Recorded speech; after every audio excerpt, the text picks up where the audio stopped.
Episode 16. The second grade was grim, but Jim assured me that the older I got, the better school would be. And he started off the same way, and it was not until one reached the sixth grade that one learned anything of value. The sixth grade seemed to please him from the beginning. He went through a brief Egyptian period that baffled me.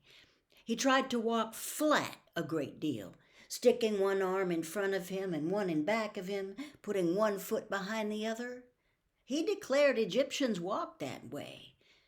I said if they did, I didn't see how they got anything done. But Jim said they accomplished more than the Americans ever did. They invented toilet paper and perpetual embalming, and asked where would we be today if they hadn't. Atticus told me to delete the adjectives and I'd have the facts. There are no clearly defined seasons in South Alabama. Summer drifts into autumn, and autumn is sometimes never followed by winter, but turns to a days-old spring that melts into summer again. That fall was a long one. Hardly cool enough for a light jacket. Jem and I were trotting in our orbit one mild October afternoon when our knothole stopped us again. Something white was inside this time. Jem let me do the honors. I pulled out 2 small images carved in soap. One was the figure of a boy. The other wore a crude dress. Before I remembered that there was no such thing as hoodooing, I shrieked and threw them down. Jem snatched them up. "What's the matter with you?" he yelled. He rubbed the figures free of red dust. "These are good," he said. "I've never seen any of these good." He held them down to me. They were almost perfect miniatures of 2 children.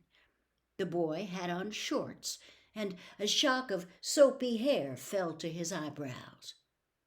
I looked up at Jem. A point of straight brown hair kicked downwards from his part. I'd never noticed it before. Jem looked from the girl doll to me. The girl doll wore bangs. So did I. "These are us," he said. "Who did 'em, you reckon?" "Who do we know round here who whittles?" he asked. "Mr. Avery. Mr. Avery just does like this. Carves." Mr. Avery averaged a stick of stove wood per week. He honed it down to a toothpick and chewed it. "There's old Miss Stephanie Crawford's sweetheart," I said. "He carves all right, but he lives down the country. When would he ever pay any attention to us? Maybe he sits on the porch and looks at us instead of Miss Stephanie. If I was him, I would." Jem stared at me so long I asked what was the matter, but got "Nothing, Scout," for an answer. When we went home, Jem put the dolls in his trunk. Less than 2 weeks later, we found a whole package of chewing gum, which we enjoyed. The fact that everything on the Radley place was poison having slipped Jem's memory. The following week, the knothole yielded a tarnished medal. Jem showed it to Atticus, who said it was a spelling medal. That before we were born, the Macomb County schools had spelling contests and awarded medals to the winners. Atticus said someone must have lost it, and had we asked around? Jem camel-kicked me when I tried to say where we'd found it. Jem asked Atticus if he remembered anybody who ever won one, and Atticus said no. Our biggest prize appeared 4 days later. It was a pocket watch that wouldn't run, on a chain with an aluminum knife. "You reckon it's white gold, Jem?" "Don't know. I'll show it to Atticus." Atticus said it would probably be worth $10, knife, chain, and all, if it were new. "Did you swap with somebody at school?" he asked. "Oh, no, sir."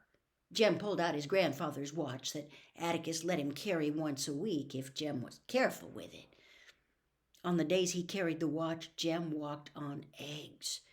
"Atticus, if it's all right with you, I'd rather have this one instead. Maybe I can fix it."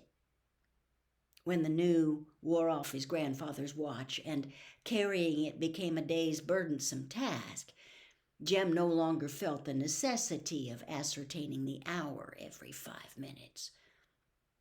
He did a fair job, only one spring and 2 tiny pieces left over, but the watch would not run.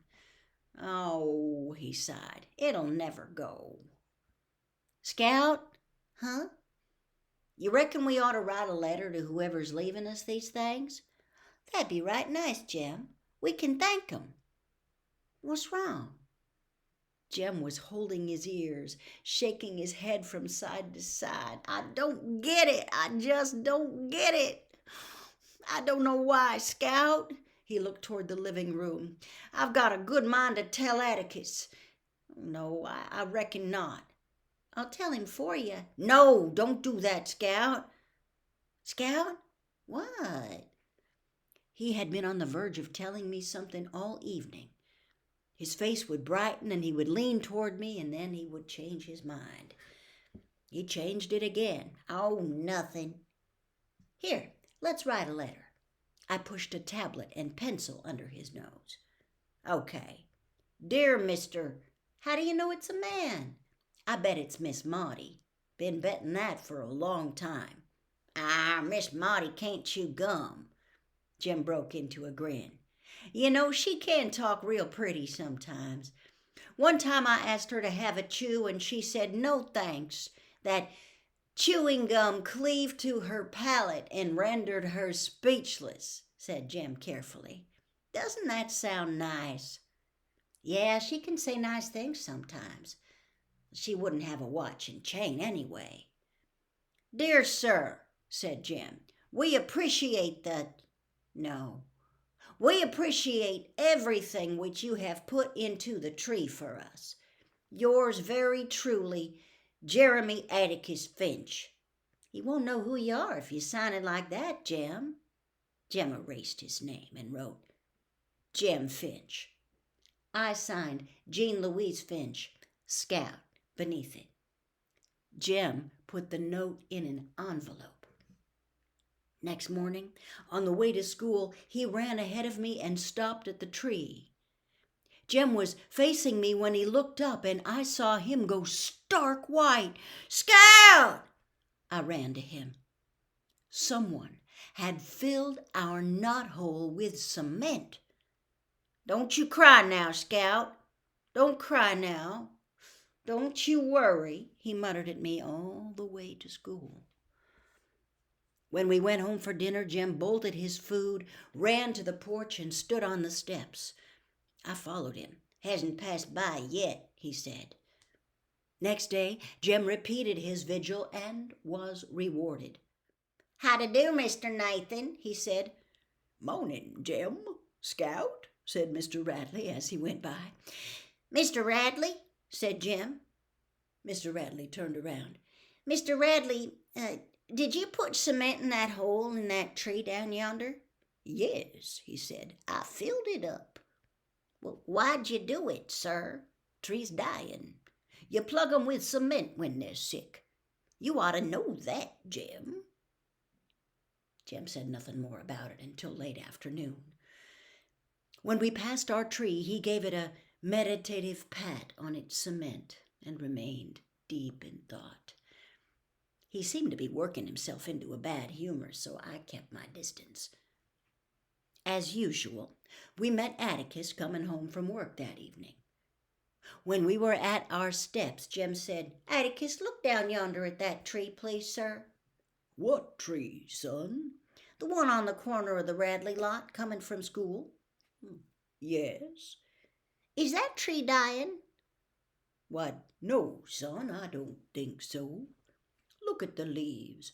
They're all green and full. No brown patches anywhere." "It ain't even sick?" "That tree's as healthy as you are, Jem." "Why?" "Mr. Nathan Radley said it was dying." "Well, maybe it is. I'm sure Mr. Radley knows more about his trees than we do.